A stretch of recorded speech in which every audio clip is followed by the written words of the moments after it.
அதாவது இது ஒரு புரிதலுக்கு உண்டான வீடியோ தான். வீடியோ ஸ்கிப் பண்ணாமல் பாருங்கள், சரியா?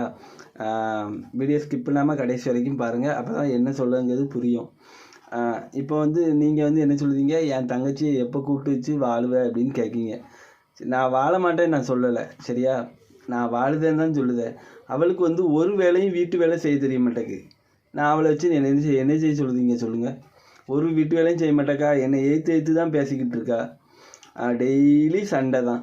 இந்த 10 வருஷம் 12 வருஷம் கல்யாண வாழ்க்கையில் முதல்ல கல்யாணம் முடிஞ்சு ஒரு இப்போ 7-8 வருஷமாக ஒழுங்காக தான் இருந்தா.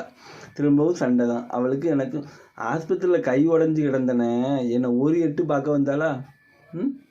எப்படியும் போட்டுன்னு தானே போட்டு அவள் அம்மா வீட்டுக்கு போயிட்டா. எங்கள் அம்மா அப்பா தான் பார்த்துருக்காங்க என்ன.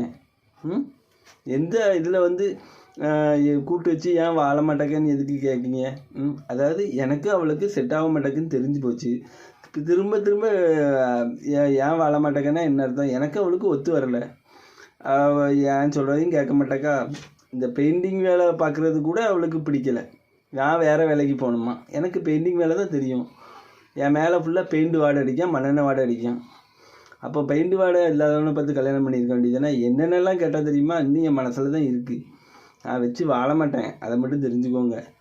அதாவது ஒரு ஒரு ஒரு பையனை எவ்வளோ கீழ்த்தரமாக பேசணுமோ அவள் எல்லாம் நான் அவட்ட எனக்கு கேட்டு அனுபவிச்சிட்டேன். இப்படி ஒரு பொம்பளையை நான் பார்த்ததும் கிடையாது, என் லைஃப்பில் பார்த்ததே கிடையாது.